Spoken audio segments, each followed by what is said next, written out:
Assalamualaikum warahmatullahi wabarakatuh. Sobat RH sekalian, jumpa lagi kita di channel yang keren ini. Keren cadas. Ya Sobat RH sekalian, ini ada berita yang menarik mengenai survei SMRC ya.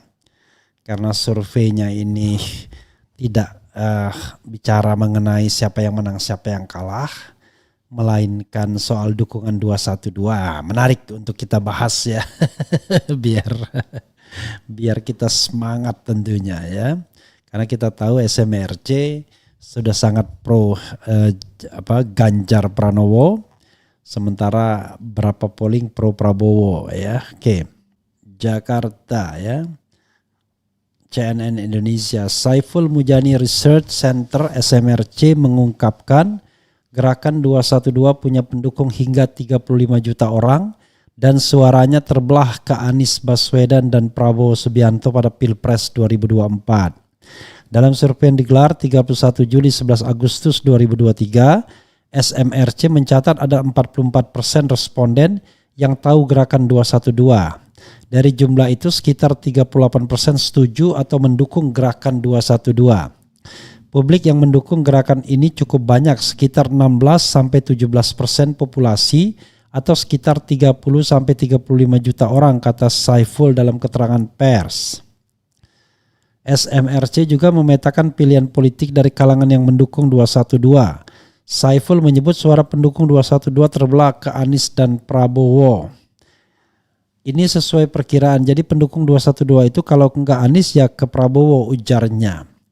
SMRC pun membuat simulasi Pilpres putaran kedua dengan peserta Ganjar dan Prabowo.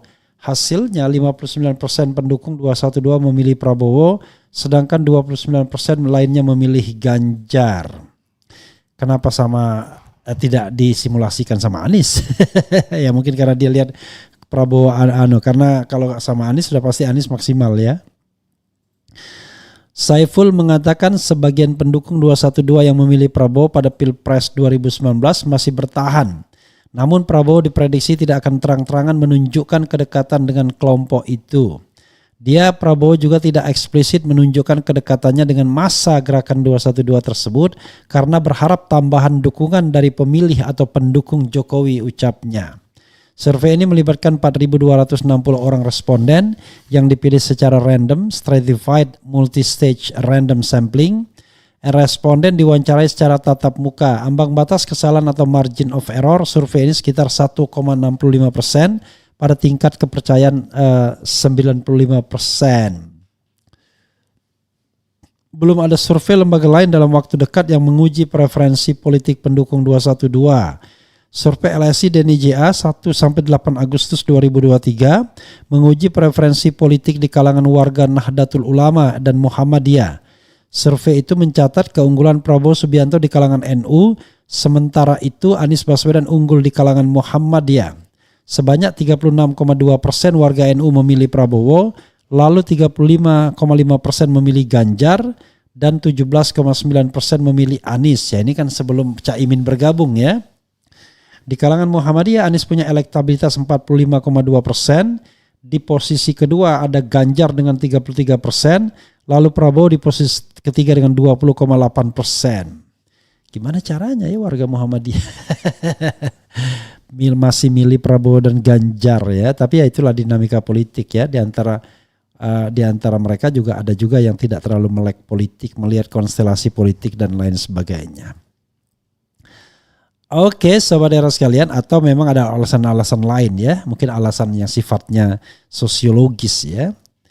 Jadi preferensi agama, preferensi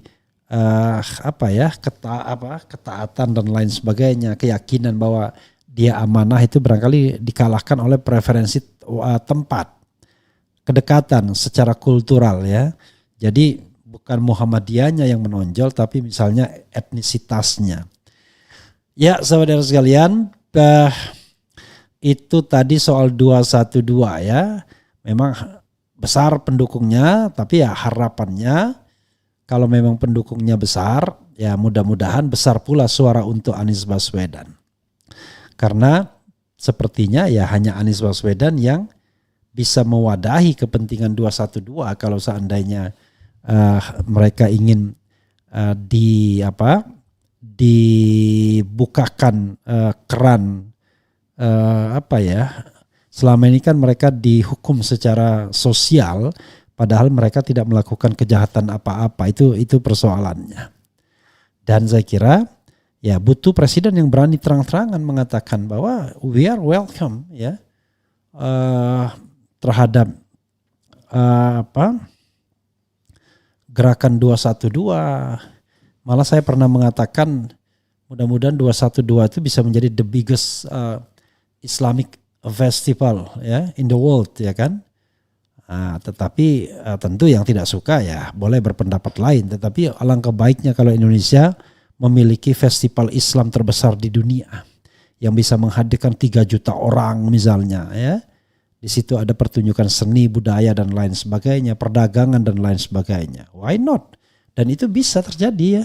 Jadi 212 tidak lagi semacam sebuah gerakan politik, tapi gerakan kultural, sosial dan budaya.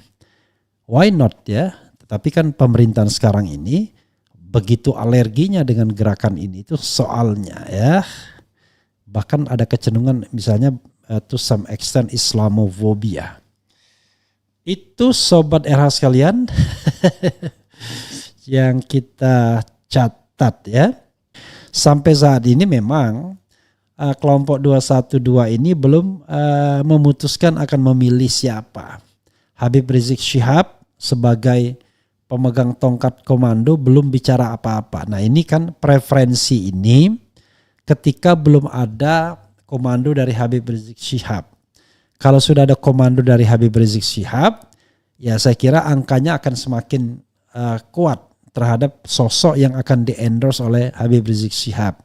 Ya dugaan saya Anies Baswedan rasanya. Nggak mungkin lah 212 misalnya mengendorse yang lain. Saya membayangkan bahwa yang di-endorse ya pastilah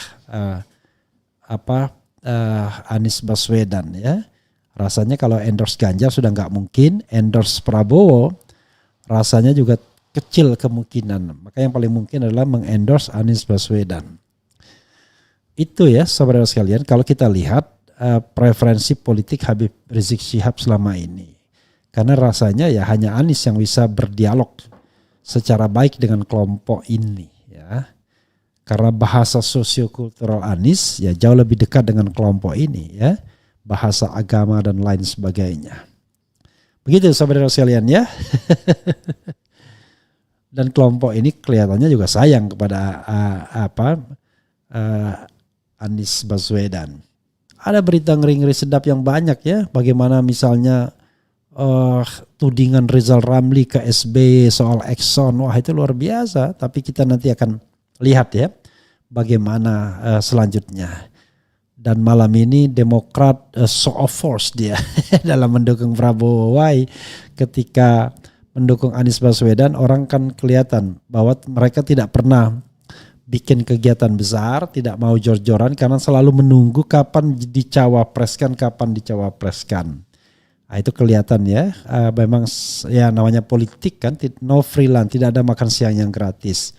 Justru sebaliknya PKS jauh lebih genuine ya, tanpa ribut apakah bakal dipilih atau tidak calon wakil presidennya, mereka melakukan kegiatan yang menghadirkan Anies Baswedan. Oke saudara sekalian, itu saja ya, kita lanjutkan dengan hal-hal lainnya. Wassalamualaikum warahmatullahi wabarakatuh. Ciao.